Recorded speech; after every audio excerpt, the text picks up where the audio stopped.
AP బీజేపీలో అసమ్మతి సెగలు కొనసాగుతున్నాయి. పాత కొత్త నేతల మధ్య సఖ్యత కుదరడం లేదు. ఇవాళ జరుగుతున్న పదాధికారుల సమావేశానికి ముగ్గురు ముఖ్య నాయకులు హాజరు కాలేదు.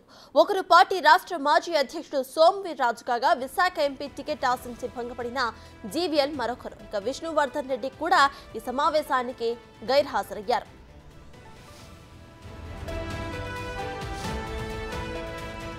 ఇదే విషయంపై పూర్తి డీటెయిల్స్ ను మా ప్రతినిధి శివ అందిస్తారు. శివ, చెప్పండి, ఇటు ఏపీ బీజేపీలో అయితే అసమ్మతి సెగలు కనిపిస్తున్నాయి. ముగ్గురు ముఖ్య నేతలు ఇక్కడ ఈ సమావేశానికి అయితే హాజరు కానట్టు మనకు తెలుస్తోంది. సో ప్రెసెంట్ అప్డేట్స్ ఏంటి?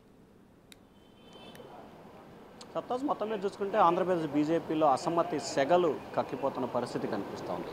ముఖ్యంగా చూసుకుంటే భారతీయ జనతా పార్టీకి సంబంధించి కూడా ఇటీవల కాలంలో వివిధ పార్టీల నుంచి భారతీయ జనతా పార్టీలో చాలామంది నేతలు బీజేపీలో చేరడం జరిగింది. టీడీపీ నుంచి కానీ, కాంగ్రెస్ నుంచి కానీ, వైసీపీ నుంచి కానీ ఇట్లా రకరకాల నేతలు బీజేపీలో చేరారు. తాజాగా ప్రకటించిన 6 పార్లమెంటు స్థానాలకు సంబంధించి కూడా మొత్తం స్థానాలకు సంబంధించి కూడా ఏదైతే నరసాపురానికి సంబంధించిన శ్రీనివాస వర్మ సంబంధించి తప్ప మిగిలిన 5గురు కూడా వివిధ పార్టీల నుంచి వచ్చిన వారే. తిరుపతి వరప్రసాద్ కానీ, రాజంపేట కిరణ్ కుమార్ రెడ్డి కానీ, అనకాపల్లి సీఎం రమేష్ కానీ, రాజమండ్రికి సంబంధించిన పురంధేశ్వరి కానీ, అలాగే ఏదైతే తిరుపతికి సంబంధించిన ఈ 5గురు కూడా కొత్త వ్యక్తులు. ఏదైతే నరసాపురానికి సంబంధించిన ఒక వ్యక్తి మాత్రమే మొదటి నుంచి బీజేపీలో ఉన్నారు. ఆయన గతంలో కూడా నరసాపురం ఎంపీగా పోటీ చేసి ఓటమి చెందారు. సో తాజాగా బీజేపీకి సంబంధించిన కీలకమైన నేతలు రాష్ట్ర మాజీ అధ్యక్షుడు సోమవీర్రాజు ఆయన రాజమండ్రి టికెట్ని ఆశించారు. అధిష్టానం నుంచి సానుకూలమైన స్పందన రాలేదు. రాజమండ్రి స్థానానికి సంబంధించి పురంధేశ్వరి ఇద్దరు కూడా పోటీ పట్టడంతో అధిష్టానం పురంధేశ్వరికి మొగ్గు చూపింది. దీంతో ఆయన గత 3-4 రోజులుగా తీవ్రస్థాయిలో అసంతృప్తి, ఆగ్రహంతో ఉన్నట్లు కూడా తెలుస్తూ ఉంది. అందుకే ఆయన ఈరోజు సమావేశానికి డుమ్మా కొట్టినట్టు కూడా భావిస్తూ ఉన్నారు. దాదాపుగా సమావేశం ప్రారంభమై గంట అవుతున్నా కానీ ఇంకా ఆ నేతలైతే రాని పరిస్థితి కనిపించింది.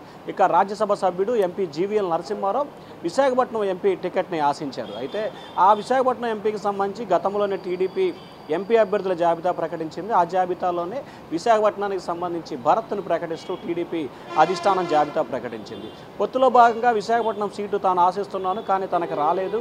సరే, ఏది ఏమైనా సరే అధిష్టాన నిర్ణయాన్ని గౌరవిస్తానని చెప్పి ఆయన నిన్న సోషల్ మీడియా వేదికగా ఒక వీడియో కూడా విడుదల చేయడం జరిగింది.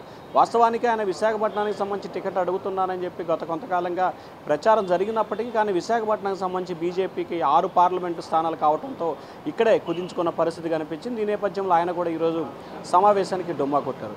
మరొక వ్యక్తి బీజేపీ రాష్ట్ర ఉపాధ్యక్షుడికి సంబంధించి విష్ణువర్ధన్ రెడ్డి. ఈయన అనంతపురం జిల్లాకు సంబంధించి కదిరి అసెంబ్లీ స్థానాన్ని ఆశించారు. ఆయన సొంత నియోజకవర్గం కూడా కదిరి కావడంతో ఆ నియోజకవర్గం అసెంబ్లీ స్థానాన్ని నుంచి తనకి టికెట్ కేటాయించాలని చెప్పి ఆయన బీజేపీ పెద్దల్ని గత కొంతకాలంగా కూడా కోరుతూ ఉన్న పరిస్థితి.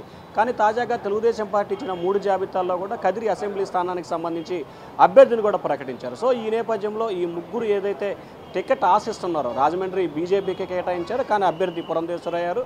విశాఖపట్నానికి సంబంధించి ఎంపీ అభ్యర్థి భరత్కు వచ్చింది. కదిరికి సంబంధించి మరొక టీడీపీ కూటమికి సంబంధించిన వ్యక్తి రావడం. సో ఈ 3 సంబంధించిన ముగ్గురు కీలకమైన వ్యక్తులు.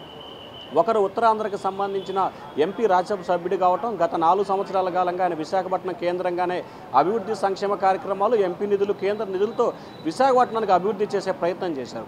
రెండో వ్యక్తి బీజేపీ రాష్ట్ర మాజీ అధ్యక్షుడు సోమవీర్రాజు, ప్రస్తుతం ఆయన బీజేపీ కేంద్ర కమిటీ సభ్యుడిగా కూడా ఉన్నారు. ఆయనకు కూడా టికెట్ రాని పరిస్థితి కనిపిస్తూ ఉంది. రేపు త్వరలో ప్రకటించబోయే దాంట్లో సంబంధించి అసెంబ్లీ అభ్యర్థిగా ఆయనకి ఏదైతే ఒక స్థానం ఇవ్వాలని చెప్పి భావిస్తూ ఉన్నారు. అనపర్తి అసెంబ్లీ స్థానం నుంచి కానీ, కైకలూరు అసెంబ్లీ స్థానం నుంచి కానీ ఆయన పోటీ చేయాలని చెప్పి బీజేపీ పెద్దలైతే సూచన చేశారు. మరొక వైపు అనపర్తి ఇప్పటికే తెలుగుదేశం పార్టీ నల్లిమల్లి రామకృష్ణారెడ్డిని ప్రకటన చేసింది.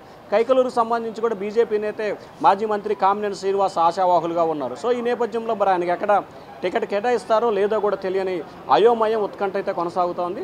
సో ఓవరాల్గా చూసుకుంటే భారతీయ జనతా పార్టీలో కూడా అసమ్మతి సెగలు, క్రమశిక్షణకు మారుపేరైన భారతీయ జనతా పార్టీలో కూడా అసమ్మతి సెగలైతే పెళ్లిబిక్కిన పరిస్థితి కనిపిస్తూ ఉంది. సత్తా. Right, thank you Shiva.